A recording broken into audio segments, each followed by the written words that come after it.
Hi, I'm Douglas Ferguson. Welcome to the Facilitation Lab podcast, where I speak with Voltage Control certification alumni and other facilitation experts about the remarkable impact they're making. We embrace a method-agnostic approach so you can enjoy a wide range of topics and perspectives as we examine all the nuances of enabling meaningful group experiences. This series is dedicated to helping you navigate the realities of facilitating collaboration, ensuring every session you lead becomes truly transformative. Thanks so much for listening. If you'd like to join us for a live session sometime, you can join our Facilitation Lab community. It's an ideal space to apply what you learn in the podcast in real time with peers. Sign up today at voltagecontrol.com/facilitation-lab. And if you'd like to learn more about our 12-week facilitation certification program, you can read about it at voltagecontrol.com. Today, I'm with Dom Michalec at Pathfinder Product, where he coaches product managers, designers, software engineers, and managers in product management principles and practices. Part of his practice includes facilitating workshops for teams looking to hone their product strategies and goals for innovation. Welcome to the show, Dom. Thanks, Douglas. Appreciate you having me on. Looking forward to the discussion. Absolutely. It's great to have you here. So let's roll the clock back and just kind of think for a moment about, how Dom got his start in facilitating workshops and working with product leaders. What was some of those formative moments that got you into this work? Yeah, I would say thinking about the past, working as a product manager, there's a lot of different disciplines that product managers have to interact with on a day-to-day basis, right? We're not the ones building the product. We're not the ones engineering it. We're not designing it. But nonetheless, we need to learn how to interact with those type of folks and interact with the dynamics that they bring to the table day in and day out. So I think I learned fairly quickly as a product manager, facilitation, whether I knew it or not at the time. I don't think I had a term for it, but I knew there had to be something that I could do as a manager of a product to ensure that all these different disciplines, all these different personalities, all these different skills that people brought to the table somehow could coalesce into something really, really cool. Otherwise, we weren't going to make progress on anything that we were trying to accomplish as a team. So again, like thinking back in time, really facilitation was what I was seeking. I just couldn't put a term to it, but I knew deep down that there had to have been something out there for these different groups to be able to interact and work effectively together. And so thinking back into the time where that work was happening, do you recall a time when it became apparent to you that, wow, this is called facilitation, or this is facilitation that's happening? Yeah. And it took a really great facilitator to show me what was possible. Honestly, I would say, working in innovation, there's a lot of opportunities for third parties to come in and work with teams on a variety of topics, whatever it may be. And there was an early time in my career where we actually brought in they weren't necessarily called a professional facilitator, but they led a workshop with us. It was, I guess you would call it a design sprint these days, but it was only like a one-day workshop where essentially they were there as an unbiased third party to ensure that we were getting out of the time the things that we needed to get as a team. And it's really hard, as I'm sure you're probably well aware, it's really hard to both participate in a meeting and facilitate a meeting at the same time. There needs to be some semblance of a delineation between those two roles. So I remember very distinctly walking away from some of these workshops wondering like, what the hell was that? That was awesome. Like, what did they just do? And being able to reverse engineer that and study the topic a little bit more, I realized, this is an actual thing. These are professional. These people are professional facilitators. They call them workshops, but they're professional facilitators and helping guide us as a team in our decision making, in our idea generation, and ultimately what we plan on doing after this time together. That was really cool to see, and it really sparked my interest because these were great workshops. I had a lot of fun. We got a lot of really great work done. I just didn't know what is this alchemy that this person used to get us to get here, and come to find out that alchemy is just nothing more than really great facilitation. Yeah, and that story rings true to me, and I've seen countless others have similar experiences where you witness someone else do it, or you're the recipient of a great meeting or great facilitation. And especially when that comes in a world where you're used to really bad meetings or really poor facilitation, it's quite it's quite something to behold, right? You definitely notice it. Oh yeah, yeah. It was a humbling experience because I was the one leading those unproductive meetings, or leading the teams astray, and just talking about the work, and really not having any action items or decisive plan of action afterwards. So it was both humbling experience, but also really exciting because I felt like, I don't know, it was like one, like that itch that was finally scratched for you. You see it in action, and you realize, yep, that's what I'm looking for. That's really cool. I like that. And so once you got exposed through observing these facilitators, what was the first thing you did? The first thing I did was, and this is just my personal style, I like to kind of go off on my own and go very deep into a subject before I reach out to folks, to learn more about their perspectives, or maybe where I should go next. And from that, I would say the very first thing I did was I bought the Liberating Structures book, and I read it like over, and it's a pretty thick book. And I read it over the course of a weekend, and it didn't even feel like it didn't feel like a chore. In fact, I was looking for opportunities to like cancel plans or move things around in my weekend just to like get through this book. Cause like, I really, really thought it was awesome. And I think the reason why I did that was because after this workshop, I asked the facilitator, like, hey, what are these things? Like, what did you do? Like, what are these tactics? And I mean, he said straight up, like, these are just liberating structures, like how I structured the invitation, and, how I structured our time together. Those weren't my ideas. Those are just tools that I use to help teams get the things done that they want to get done. So he introduced me to the book immediately. I fell in love. I read the book front and back. And then I just came up from the surface, and I tried putting these things into practice right away. Like the whole 1, 2, 4 all liberating structure, I think even as advertised in the book, is like the gateway liberating structure for the rest of them. So like, start here. And I started implementing it immediately in my meetings. After that with my team, I saw that they were in fact easy to use and really powerful tools for helping teams basically surface the best ideas and take action on the ones that the team thinks are most important moving forward. So coupling my deep dive into the book, putting them into practice, seeing firsthand just how important and awesome these things were, led me to thinking about designing my own workshops and facilitating my own workshops. And I think when we get to kind of where I'm at today, me understanding where those workshops fell flat is when I first wanted to reach out and go through the program with Eric and you, Douglas, at Voltage Control. I'm really curious, as you were starting to see some of this initial success and, getting to use some of the tools, what do you think was the gap between feeling like some of the things fell flat versus also feeling that tools were easy to use and you're able to make some progress, but there's still some gaps left to fill? How would you quantify those, or what was really going on there? Yeah, I would break it down into like 3 distinct buckets, like skills, tools, and behaviors. I had the tools. I was using the tools.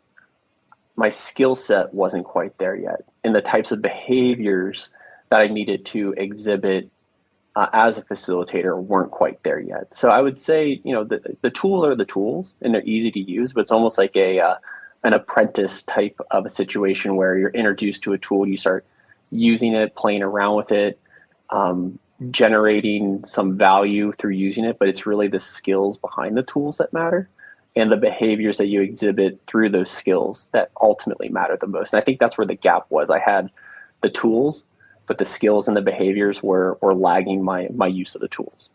Yeah, that makes a ton of sense. I talk to a lot of folks that just are so focused on like, want to learn new tools. I want to get some more tools in my tool belt. And it's like, man, that's great and all, but how about spending some time really refining the nuance? Yeah, absolutely. And I don't think there's anything wrong. I think it's a natural progression of expertise where You have your fun and games type of time with a tool, but then you realize, okay, there's more here to explore.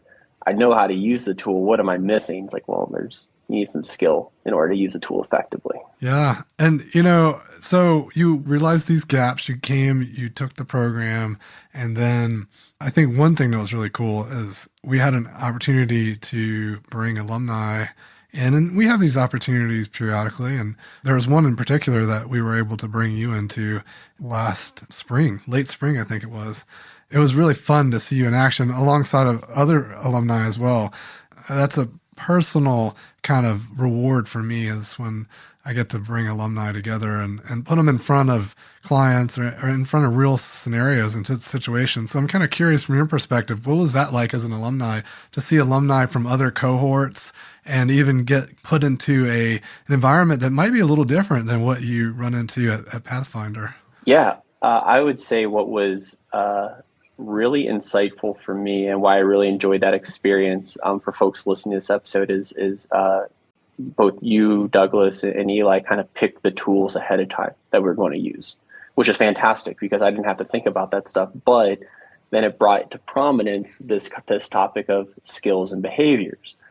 And I think having gone through the certification program, if I may, I learned the behaviors necessary to put the skills into practice, i.e., it was really nice to see a lot of things that we learned in the program surface. I don't want to say they came naturally because I definitely had to think about this stuff, and it might have felt a little bit mechanical from my perspective, but I definitely knew okay, before we go into an exercise, I need to explain to the team like what are we supposed to get out of this exercise? What should we be able to do because we did this exercise? And really start from that outcome and then work backwards towards using this tool to help us get there. And I would have never, feathering your cap, Douglas, I would never have thought of approaching these activities in that way from that perspective had I not gone through the program. So for me, it was nice because I felt more confident in the ability to focus on the skills and the behaviors, and you kind of took care of the tooling ahead of time. It's like, okay, now this is my opportunity to not worry about the tools and really focus on the things that I need to get better at. Yeah, I think that's an important distinction. And I saw some folks really have some profound shifts at that event specifically. And I think it's because they don't have to do the design. They don't have to worry about the methods or whether or not that got designed properly. You can really just lean into the execution. Yeah. Yeah. And focus on the things that, quite frankly, I see a lot of facilitators, professional workshop facilitators, maybe even they need to harness themselves and get better at themselves. It's less about the tools. It's more about how you bring those tools into the space that help people do the things they ultimately want to do. Yeah, and how you show up. Yeah, absolutely. Yeah. So coming back to the Pathfinder work, and I'm kind of curious, clearly when you're doing workshops at Pathfinder, you have to design the workshop. So you're responsible for the selection of the tools. And so it's the tools, the behaviors, and the skills. But beside the mechanics there, what are some differences? You've got these cross-functional teams, product managers, engineers. I mean, clearly in that event, it was a bunch of folks that don't work together trying to create solutions for big, grandiose problems. But I would imagine you have your own set of challenges when you're working with the Pathfinder clients, right? Like they're cross-functional, and so they have competing needs and desires, and you're having to help them walk through those challenges together. I'd love to hear a little bit more about the kinds of things that you typically run into in your workshops. Yeah, a lot of the things, I'll speak to the things that I normally run into and how maybe I have learned some tough lessons and overcome those. Early on, I would come into workshops not having done anything ahead of time to really get the pulse of the room that I'm walking into. Usually I'm working with a sponsor or a key stakeholder, and the lens of the workshop kind of flows through them, or had flowed through them, and not necessarily didn't have an opportunity to get a heat check from the folks who are actually going to be in the room. So I'll give you an example. There was a workshop I was doing. It was an objectives and key results workshop. where the purpose of the workshop was by the end of this workshop, everyone should feel confident in the direction of their objectives and key results. So that, what does that predicate? Obviously, people are going to have to be able to pitch these ideas and get feedback from these ideas. So, there's some tangible artifacts here that folks are going to have to present. Coming into the workshop, it was very apparent that the vast majority of the folks had no idea what an objective and what a key result was. So had I known that, there would have been some training involved on top of the workshop. Talking with the sponsors, like, oh yeah, they've done objectives and key results before. This should be old hat for them. That was not the case. So I don't want to say the workshop fell flat. We still got some really good value out of it, but it would have been even better had I had a chance to get a pulse check of the team. Like, hey, what is your comfort level with this topic? What are you most skeptical about? Where do you see an opportunity to learn more about this topic before we do a workshop together? Those types of questions that I now ask that I didn't previously ask before. Yeah, it's always our assumptions that get us in trouble, right? And sometimes our assumptions are based on good faith actions, right? Like we ask the sponsor and they say, yeah, they know. And then we just assume, okay, the sponsor knows, has a pulse. And that always bites us when we don't quite know how people are walking in. And there's no perfect, we're never inside everyone's head perfectly. But the more we can know, the better, right? Because to your point, it's like, it might not fall flat, but it maybe prevented it from flourishing. Yeah, well put. I wholeheartily agree with that. Yeah. So OKRs, that makes sense that y'all would do kind of OKR workshops. What other kinds of workshops are you typically running? Yeah, we'll do some. I've really started to introduce teams to product discovery type of concepts. So for folks who are listening to this and you're like, what's product discovery? It's basically a key skill in a product manager's tool belt that helps them make better decisions around what it is we're actually going to build to provide value to our business as well as the people we're building the products for. I don't think it's a well-kept secret that a lot of times that teams will just build something, it'll fall flat, no one uses it, no one really likes it, doesn't really solve their problem. So how can we make better decisions to help us get closer to something that's actually going to solve a problem for someone? It's going to be a massive commercial success for our team and our business as a whole.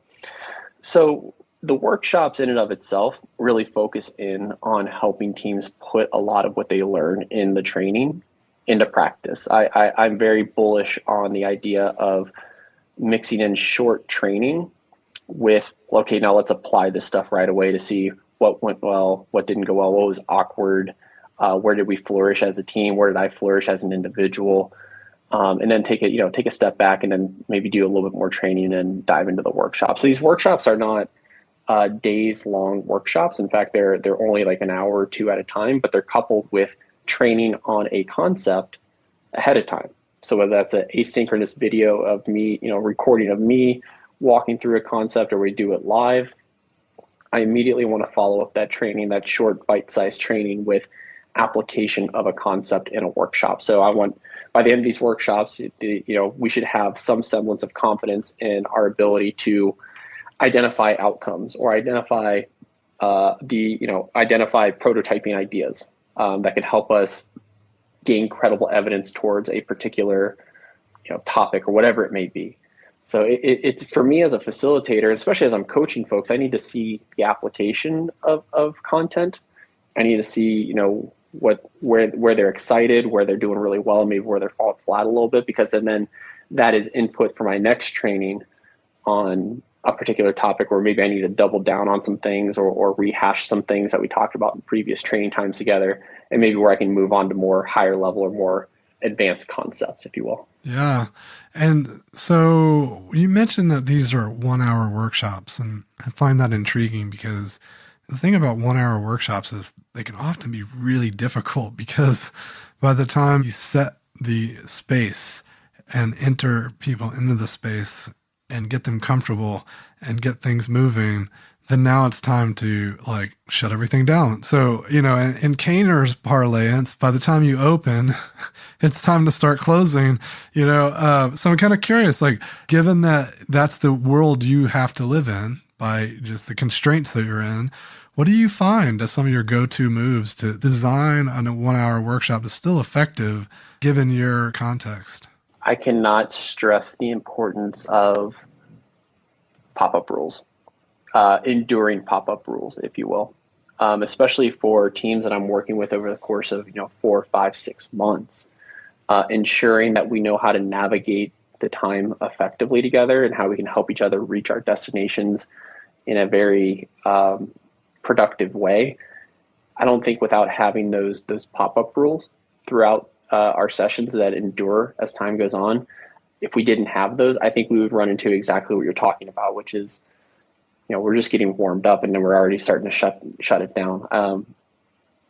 I've been very fortunate to work with very what I would consider to be high emotionally intelligent teams that understand that the rules are not there to stifle them, but they're there to help navigate the time effectively together. Much like I use the metaphor of these rules are nothing; they're no different than stoplights and stop signs and yield signs. It's not there to tag you if you do something incorrectly, but you need to get to your destination effectively, and these signs are there to help you get there, and these rules are no different.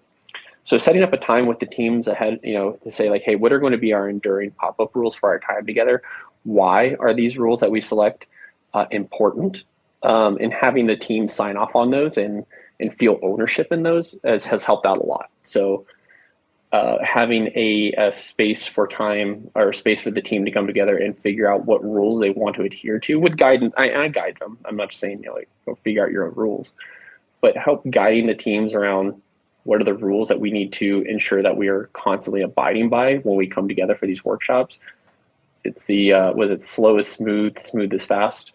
Let's slow down a little bit ahead of time so we can go fast as time goes on. Yeah, I like this idea of the enduring pop-up rules. So once we've established them, when we meet together in this space, we've already kind of set these expectations that that's how we will be together in this space every time we re-enter. Then you're like designing a long arc of a workshop. You're just kind of administering it in small pieces.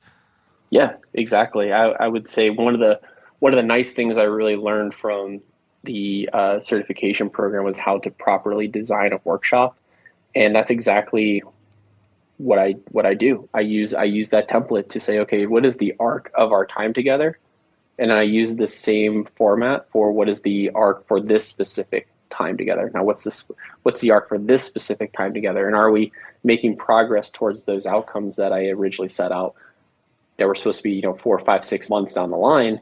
For this 1 week, where are we making progress towards those outcomes? So yeah, absolutely, 100%. I think also I'm picking up on something that you didn't explicitly state, but I bet is really critical to your success in being able to do this in 1 hour.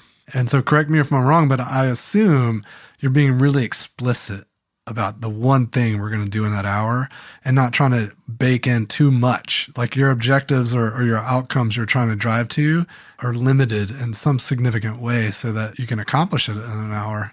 Yeah, I think that's a very poignant call out there, Douglas.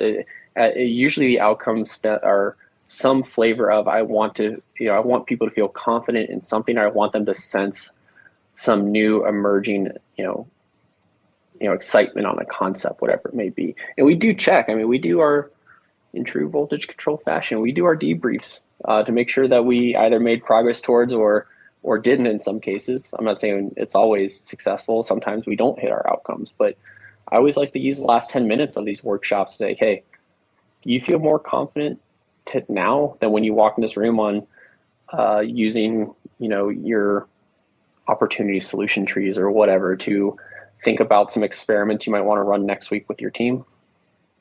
If I get thumbs up or people get really excited and they want to use the 10 minutes to expound upon that, I know it was a success.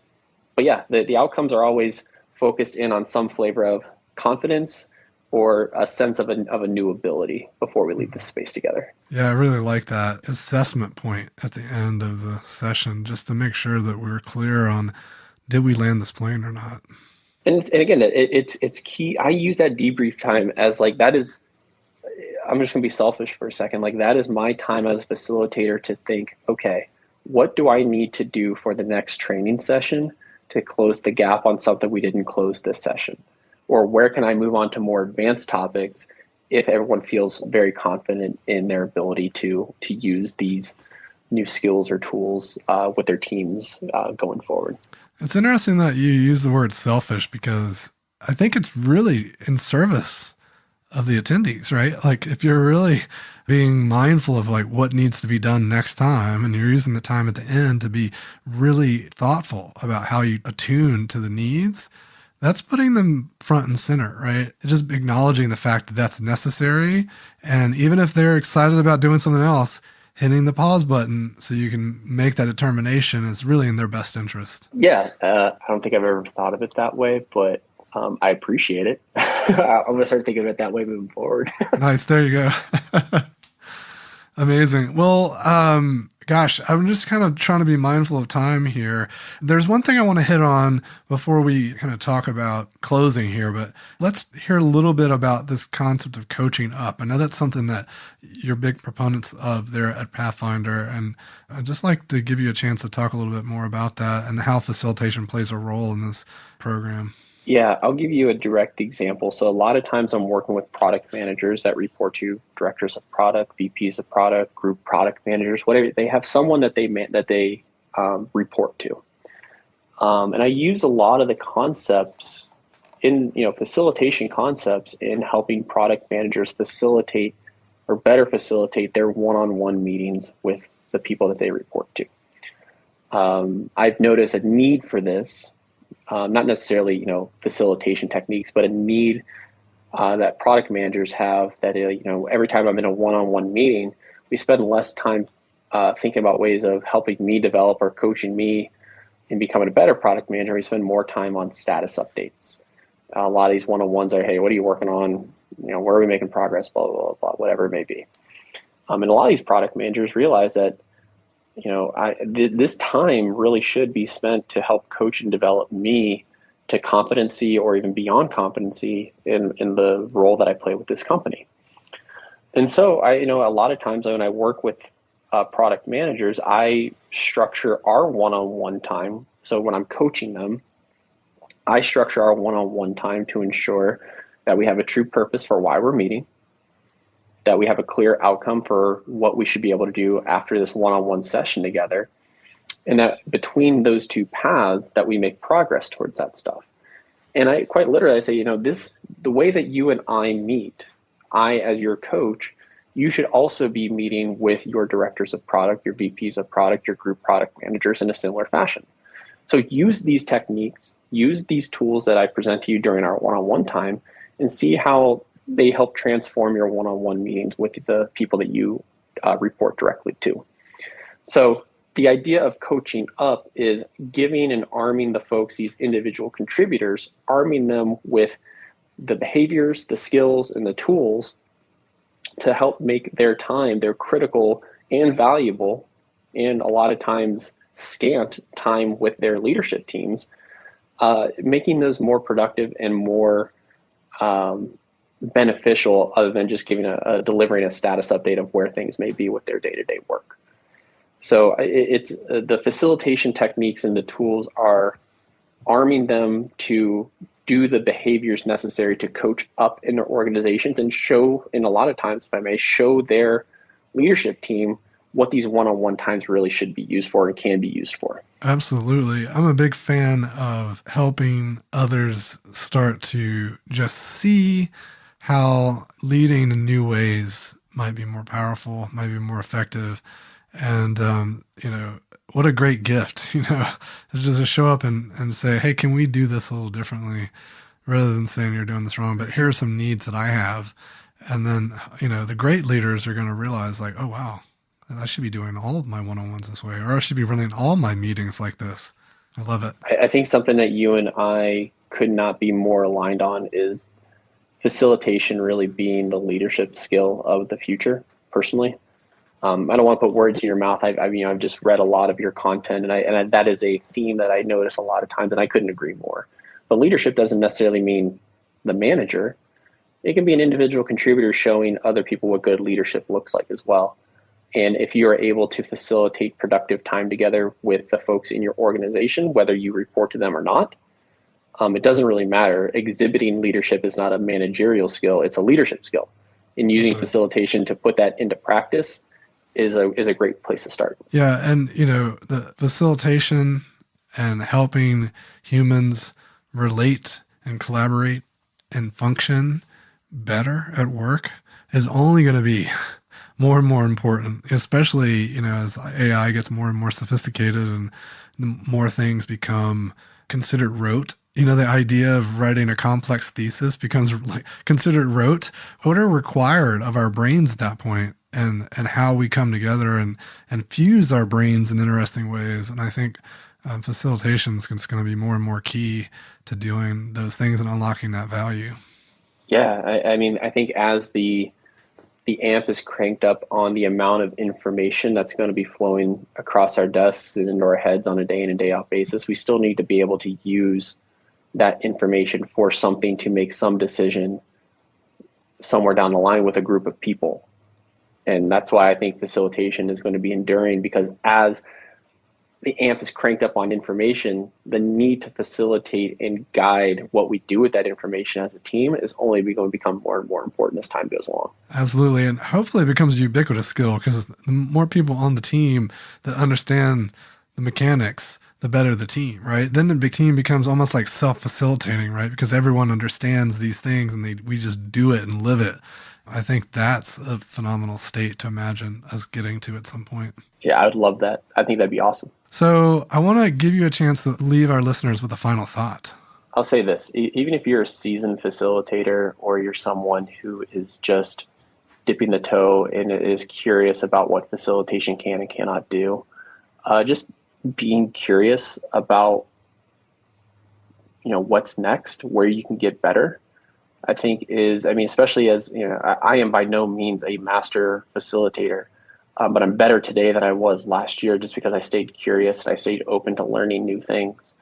I think no matter what, that curiosity needs to be almost table stakes for being a good facilitator. So that's just my parting thought is do a gut check on your curiosity to learn new things, to challenge yourself, to challenge how you've been doing things in the past to ultimately help serve folks with your skills in the future. Just stay curious. I think that's really the parting thought. That's the TLDR of it. Nice. Dom, it's been a pleasure chatting with you today. I really appreciate you coming on the show. Thanks, Douglas. Thanks for having me. Appreciate it. Absolutely. Thanks for joining me for another episode of the Facilitation Lab podcast. If you enjoyed the episode, please leave us a review and be sure to subscribe and receive updates when new episodes are released.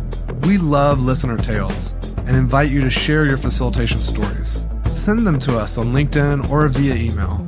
If you want to know more, head over to our blog, where I post weekly articles and resources about facilitation, team dynamics, and collaboration. voltagecontrol.com.